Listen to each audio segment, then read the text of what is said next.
Hello take learners. स्वागत है आपका इस वीडियो में।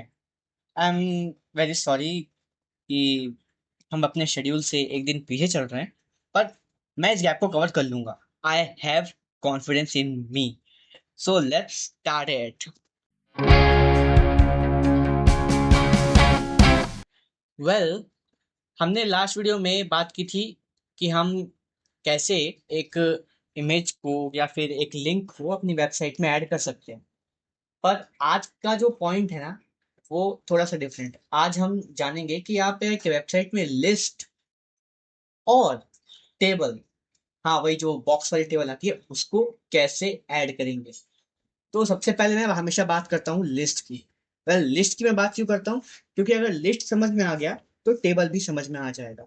तो लिस्ट में भी दो वेरिएंट होते हैं। लिस्ट में एक होती है ऑर्डर्ड लिस्ट, एक होती है अनऑर्डर्ड लिस्ट। पहले हम एक काम करते हैं, मैं ऑर्डर्ड लिस्ट की बात करते हैं। ऑर्डर्ड लिस्ट का सिंपल सा ओएल है, ordered for O and list for L. पीछे की आवाज को थोड़ा सा इग्नोर करना। मैं भी यहाँ मैं भारत में रहता हूँ यार, सुन तो बात को, ठीक है। अब ऑर्डर लिस्ट तो हमने लिख दी, पर अब हमने क्या किया, हमने बस इसको एक नाम दे दिया कि हाँ ये ऑर्डर्ड लिस्ट है। पर हमें इसमें डालने के लिए ऐसे नहीं कि आप लिख दो कि this is ordered list etcetera etcetera. नहीं, ऐसे नहीं लिखते, क्योंकि HTML के लिए ये समझ पाना कि कौन सी वाली लाइन है और कौन सी नहीं, ये बहुत मुश्किल काम है। तो जैसा कि आपको याद होगा कि HTML हमारे जो भी स्पेसिंग होती है उसको एज अ एरर छोड़ देता है। इसलिए इसने एक और चीज निकाली है, लिस्ट करके, जिसको हम LI कहते हैं। अब LI में जैसे आपने लिखा, वेल मैं फर्स्ट छोड़ो, मैं वन लिखता हूँ, ठीक है। LI में मैंने फर्स्ट लिखा, देन अगेन LI में मैंने सेकंड लिखा, and then control enter, then मैंने लिखा third, then control enter, and LI equals four, ठीक है। अब हमने इसके बारे में बात कर ली। अब अगर हम इसको जाके देखेंगे, पहले मैं इसको सेव कर लेता हूँ, और अब हम गए यहाँ, बूम। तो देखो, 1 2 3 4 हमने क्या चूज किया था, ऑर्डर्ड लिस्ट। अब ऑर्डर्ड लिस्ट है तो कुछ तो होगा ना, पर ऑर्डर लिस्ट में यही होता है। अब सवाल तो आ रहा होगा, भैया ऑर्डर लिस्ट है तो अनऑर्डर्ड में क्या होता होगा? वेल देख लो, U for unordered and L for list, हो गया। इसमें भी सेम चीज होती है। वेल, हम लिखते हैं लिस्ट, इसमें हम लिखेंगे ए, यस हम खाली ए लिखेंगे। अब उसके बाद में हम लिखेंगे बी, ओ सॉरी सॉरी, एक्चुअली पता है बी भी ना एक एब्रीवेशन होती है, लाइक एक टैग होता है बी भी। तो हमने लिखा बी, कंट्रोल एंटर, देन लिखा हमने सी, फिर कंट्रोल एंटर, फिर लिखा हमने डी, LI एंड हमने लिख दिया डी। ओफ, देखा, डी भी एक है। इसमें बहुत सारी ऐसी चीजें हैं जो कि एक्चुअल में है। अब फिर इसलिए ना क्या होता है, कभी कभी लोगों को परेशानी हो जाती है। तो ध्यान रखो, हमने पहले लिखा है ऑर्डर, फिर लिखा है अनऑर्डर। ऑर्डर में हमने लिखा है 1 2 3 4 को, 1 2 3 4 के नंबर सीक्वेंस में उसने डाला है। अब अनऑर्डर में देखते हैं कि ABCD को कैसे डाले। ये देख, इसने ABCD को डिस्क पैटर्न में डाला है। अब बोलोगे भैया डिस्क पैटर्न मतलब कोई और भी पैटर्न होता है क्या? वेल हाँ, बस दिक्कत ये है कि जैसे ऑर्डर्ड लिस्ट जो है उसमें आप अगर लिखोगे, लाइक जैसे इसमें होता है टाइप करके, तो देखो इसमें आपको सारे ऑप्शन दे रहा है। वन यानी कि न्यूमेरिक, ए यानी कि आपका ABCD, ये वाले यानी कि जैसे छोटा ए छोटा बी छोटा सी छोटा सी, और ये है रोमन, बड़ा रोमन। ये देखो रोमन, ये जो चीज है ना, ये इसमें इसमें टाइप बता देता है। तो आप इसी की जगह पे लिखो छोटा है, तो वही जो हम बचपन से सीखते आ रहे हैं, first second third fourth fifth six etcetera. पर अब मैं जैसे अनऑर्डर में टाइप लिखूंगा ना, तो मेरे को सजेस्ट नहीं होगा कुछ भी। उसका रीजन ये है, क्योंकि अनऑर्डर्ड को ज्यादा ध्यान नहीं दिया जाता। अनऑर्डर्ड पे क्योंकि आप सर्कल रखो, स्क्वायर रखो, याद रखो, कुछ रखो, इससे कोई फर्क नहीं पड़ता। तो वेल, जो हमने अभी देखा है, ये इसको कहते हैं डिस्क पैटर्न। ये डिस्क पैटर्न होता है, और साथ में आप ये जो देख रहे हो, इसमें दो और पैटर्न होते हैं। एक होता है स्क्वायर पैटर्न, जिसमें ये आपकी जो सर्कल है वो स्क्वायर में बदल जाते हैं, जैसा कि आप देख सकते हो। प्लस एक होता है सर्कल पैटर्न। अब सर्कल इज लाइक सर्कल भाई सर्कल सर्कल की तरह होता है भाई, यहाँ सर्कल पैटर्न होता है। आप देख, आपने आमतौर पर ज्यादातर ना डॉट या फिर स्क्वायर ही देखा होगा, डिस्क या फिर स्क्वायर। बाकी इसमें टाइप आपका सजेस्ट नहीं होता, इसका ये डाउनफॉल है। कोई यूज ही नहीं करता ना उनको थोड़ी फर्क पड़ रहा है कि आप उसमें रोमन में लिख रहे हो या फिर सॉरी, आप डिस्क में लिख रहे हो या फिर सर्कल में लिख रहे हो, स्क्वायर में लिख रहे हो। वो एक पॉइंट की सीरीज है बस, उस पॉइंट पर जैसे आप ऑर्डर में आते हो ना तो उसमें मैटर करता है। जैसे अगर आपने रोमन में लिखा है ना, तो इंसान थोड़ा अलग इंटरेस्ट शो करेगा। अगर आपने नंबर में लिखा है तो अलग इंटरेस्ट शो करेगा। अगर आपने उसको अल्फा में लिखा है तो अलग शो करेगा। आपने उसको अल्फा न्यूमेरिक में लिखा है तो अलग शो करेगा। इसलिए ऑर्डर्ड और अनऑर्डर्ड में बहुत होता है। वेल, अब देखा जाए तो हम लिस्ट तो पूरा कंप्लीट कर चुके हैं।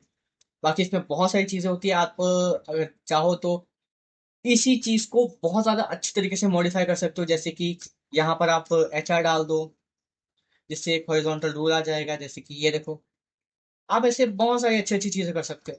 वैसे तो अभी तो ये बहुत बेकार लग रहा है, क्योंकि हमने अभी CSS इंट्रोड्यूस नहीं करी है, तो अभी तो बेकार लगेगा ही। छोड़ो सा बात। अब आते हैं टेबल्स पर। वेल, टेबल मतलब टेबल, टेबल। अब क्या भैया, हमें टेबल बनाना है। वेल, इससे पहले तुम थोड़ा लेक्चर सुनो। टेबल में जो मेन चीज हम देखते हैं वो ये है कि अगर कोई एक चीज या फिर तीन चार चीजें बहुत सारे लोगों में कॉमन है, तो उसको शो करने के लिए हर एक के बारे में पैराग्राफ ना बनाकर एक एक चार टॉपिक बनाओ। उसके बाद में फिर उनके नीचे सब कुछ चेप दो। कुछ लोग इसे ऊपर लिखते हैं तो कुछ लोग उसे साइड में लिखते हैं। वेल, मैं किसकी बात कर रहा हूँ? मैं बात कर रहा हूँ हेडिंग की। जैसे कि जब आपका एडमिट कार्ड बनता है, तो उसमें क्या होता है, आपके एक साइड सारे सब्जेक्ट लिखे रहते हैं, उसके बाद में उनके मार्क्स लिखे रहते हैं। तो वो भी एक तरह की टेबल, पर उसमें रो की जगह कॉलम यूज किया जाता है हेडिंग के लिए। तो मैं इसमें बता दूं, मैं डायरेक्टली रो यूज करूंगा। पर उससे पहले हमें टेबल को ये बताना पड़ेगा कि हम रो में क्या हम टेबल में क्या लिख रहे हैं। तो उसके लिए हम टेबल में अगर हम हेड लिखते हैं पहले, तो हमने लिख दिया टी हेड। अब टी हेड हो गया। अब भैया अब क्या, देखो, अब टी हेड हमने लिख दिया, यानी कि अब हम हेड लिख रहे हैं। पर आप हेड किस साइड लिख रहे हो? आप रो की साइड लिख रहे हो या फिर कॉलम वाइज लिख रहे हो? तो मैं आमतौर पर रो में ही लिखता हूँ। भैया हमने रो भी लिख लिया। हम आपको एकदम फुल कॉपी कर रहे हैं, हम सीख रहे हैं। हाँ बिल्कुल सीख रहे हो। अब क्या, अब देखो, अब मेन जो चीज है वो है, आप अब इसको शो कैसे करोगे? क्योंकि हेड जो है वो HTML में अलग वेरिएंट से शो होता है, वहीं जो उसकी डिटेल्स है वो अलग वेरिएंट में शो होती है। तो उसका भी एक सिंपल सा ट्रिक होता है, वो होता है टेबल हेड। भैया आपने हमने तो टेबल हेड लिखा है, नहीं, ये टेबल हेड अलग है और ऊपर वाला टेबल हेड अलग है। जो ये वाला टेबल हेड है, ये आपके टेबल में कौन सी कैटेगरी है, यानी कि हेड है या फिर बॉडी है, वो शो कर रहा है। बल्कि ये जो है, ये आपका मेन चीज है।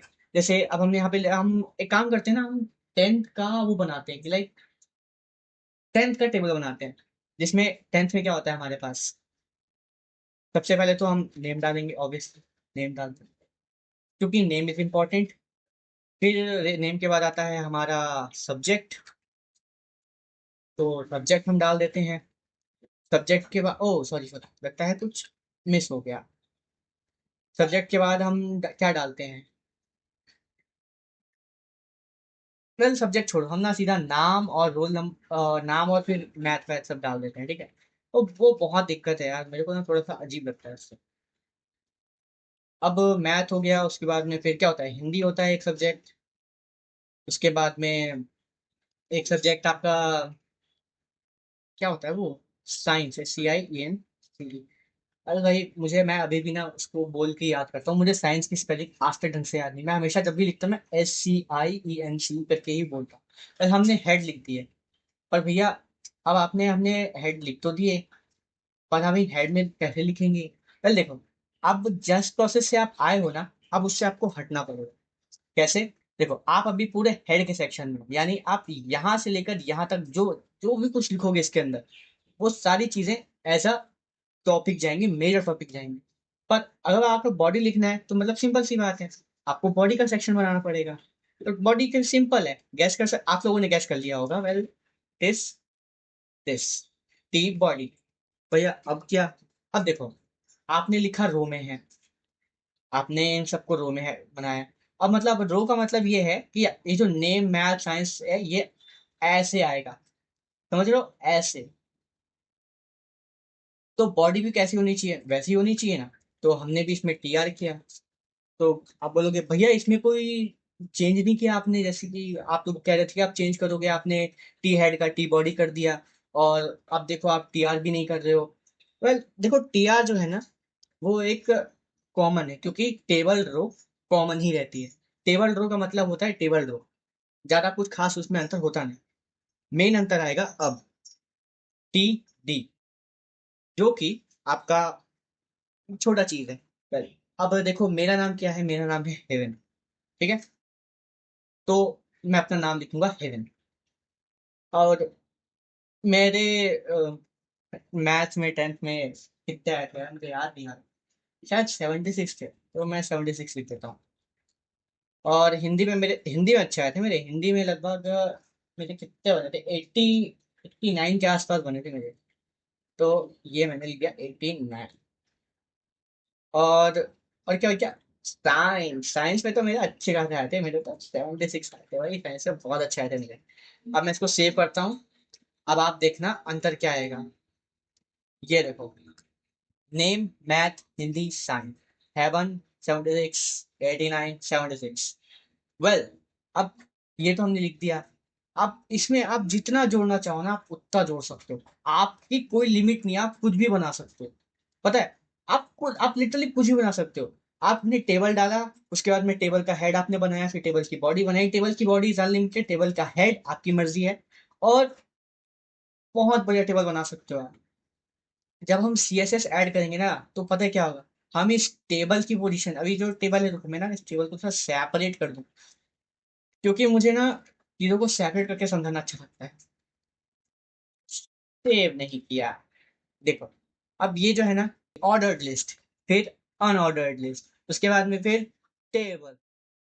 तो वेल टेबल हो चुकी है, बाकी सब चीजें भी मैं बता चुका हूँ।